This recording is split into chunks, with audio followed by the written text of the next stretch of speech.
우리는 잠을 자는 동안 몸속의 장기들도 휴식을 취하고 잠을 통해서 새로운 활력을 찾게 마련인데요. 그래서 아침에 일어나면 장기들도 함께 깨어나 기능을 발휘하기 시작합니다. 그런데 자고 일어난 아침에 무언가 정상적이지 않은 이런저런 증상들이 나타난다면 몸에 이상이 있다는 신호일 수 있겠죠. 따라서 각 장기들이 깨어나는 아침에 나타나는 증상들을 주의 깊게 살펴보면 우리의 몸 어느 부위에 어떤 이상이 있는지 짐작할 수 있습니다.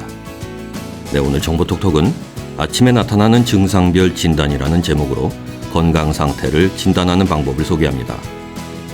첫째, 잠자리에서 일어나기가 힘들다.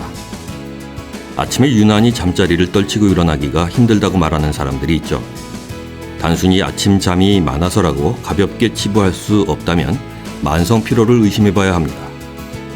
평소에 풀지 못한 피로가 누적돼서 면역 기능에 이상을 일으키고 이 때문에 몸이 천근만근 무겁게 느껴지는 경우가 많은 거죠. 누적된 피로 때문에 몸의 면역 기능이 떨어지면 각종 균이 침입하기 좋은 상태가 되니까 쌓인 피로는 가능한 한 빨리 수면과 휴식, 적절한 영양 공급과 규칙적인 운동으로 풀어주는 습관을 기르도록 해야 합니다. 둘째, 뒷목이 뻣뻣하게 당긴다. 잘 자고 일어났는데도 아침에 뒷목이 뻣뻣하고 머리가 띵하다면 베개 높이와 잠을 자는 자세를 살펴볼 필요가 있습니다. 베개를 너무 높게 베면 목 관절에 무리를 주어서 목 부분이 뻣뻣하고 당기게 되고요. 새우처럼 몸을 쪼그리고 자면 목 부위가 경직돼서 뒷목이 뻐근해질 수 있습니다. 그러나 베개나 수면 자세에 문제가 없다고 판단되면 혈압을 측정해 보는 것이 좋겠습니다. 심한 스트레스를 받아서 갑자기 혈압이 올라갈 때 이런 증상이 나타날 수도 있기 때문이죠. 실제로 많은 고혈압 환자들이 잠을 자고 일어나서 뒷목이 뻣뻣한 증상을 호소하고 있습니다. 셋째, 이부자리가 축축할 정도로 식은땀이 난다. 성인이 흘리는 하루 평균 땀의 양은 대략 700에서 900ml 정도인데요. 땀은 몸에서 열을 방출해서 체온을 유지하고 피부가 건조해지는 것을 막아주죠. 아침에 일어났을 때 베개와 이불이 축축할 정도로 식은땀을 흘렸다면 대체로 방의 온도가 너무 높거나 악몽을 꿨을 경우 또는 너무 긴장하고 피로했을 때나 혹은 살이 쪘을 때에도 땀을 많이 흘립니다. 주의해야 할 것은 밤에 미열이 있으면서 식은땀을 흘리고 체중까지 줄어들 경우인데요. 이럴 때는 폐결핵이나 드물지만 백혈병까지 의심해 볼 수 있으니까 병원을 찾는 것이 좋겠네요. 넷째, 일어나자마자 물부터 찾는다. 자고 일어나서 물을 찾는 건 대개 정상이지만 지나치게 심한 갈증을 느낀다면 이상 신호일 수 있습니다. 이럴 때는 방이 너무 건조하거나 덥지는 않았는지, 전날 저녁을 짜게 먹지는 않았는지부터 체크해 보시고요.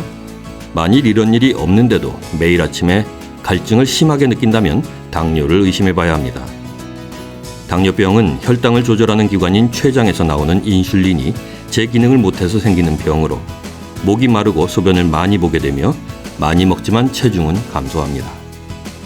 다섯째, 눈곱이 많이 낀다. 잠에서 깼을 때 눈가에 유난히 눈곱이 많이 낄 때 가장 흔한 원인은 결막염입니다. 낮에는 눈을 자주 깜빡이기 때문에 눈물샘이 자극돼서 눈곱이 잘 끼지 않지만 자는 동안에는 눈물샘이 제 기능을 하지 못하므로 결막염 증상이 나타나기도 합니다. 혹은 눈물이 제대로 나오지 않는 안구 건조증일 경우에도 눈곱이 낍니다. 이외에 콘택트 렌즈 사용자의 경우 세척이 제대로 되지 않은 렌즈에 의해서 눈이 감염돼 눈곱이 끼기도 하죠. 여섯째, 가래에 피가 섞여 나온다. 아침에 일어나서 처음 뱉는 가래에서 피가 섞여 나온다면 폐질환을 의심할 수 있습니다. 물론 섣부른 판단은 금물이겠죠. 피로가 쌓여서 잠자는 중에 흘린 코피가 목으로 넘어가서 고여있다가 아침 가래에 섞여 나올 수도 있으니까요. 따라서 가래에 지속적으로 피가 섞여 나오는지를 살펴봐야 하는데요. 아침마다 피가 섞인 가래를 뱉게 될 때는 폐암, 폐결핵 등의 폐질환을 의심해 봐야 합니다.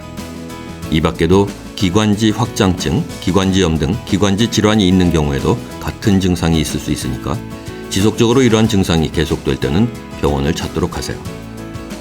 일곱째, 얼굴과 손, 발이 자주 붓는다. 이런 증상은 평소 생활 습관과 관련이 있는데요. 짠 음식을 먹은 후에는 일시적으로 몸이 붓기 쉽고 자기 전에 물을 많이 마셔도 같은 증상이 일어날 수가 있습니다. 몸이 붓는 증상은 잠자는 동안 신체의 연한 부분으로 수분이 몰리는 현상 때문에 일어나는 경우가 많죠. 많은 사람들이 걱정하듯 신장의 이상으로 인한 부종은 실제로는 드뭅니다. 더욱이 다른 증상 없이 몸이 붓는 신장병은 거의 없거든요.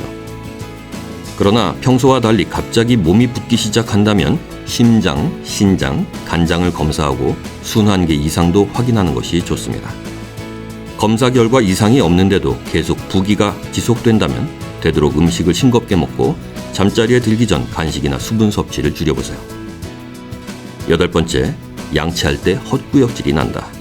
대부분의 경우에는 양치할 때 칫솔을 너무 깊숙이 넣어서 목젖을 자극해서 나타나는 증상이므로 크게 걱정할 필요는 없습니다. 체질적으로 비위가 약해서 치약 냄새 때문에 헛구역질을 하는 사람도 있는데요. 이럴 때는 향이 강하지 않은 치약으로 바꾸면 됩니다. 또 헛구역질 외에 다른 증상이 있는지를 살피는 것이 중요한데요. 만약 평소에 피로를 많이 느낀다든지 황달 등의 증상이 있는 경우에는 간이나 콩팥 기능을 점검해 볼 필요가 있겠습니다. 네, 오늘은 아침에 일어났을 때 나타나는 여러 증상들로 우리 몸의 이상 여부를 진단해 보는 방법들을 살펴봤습니다.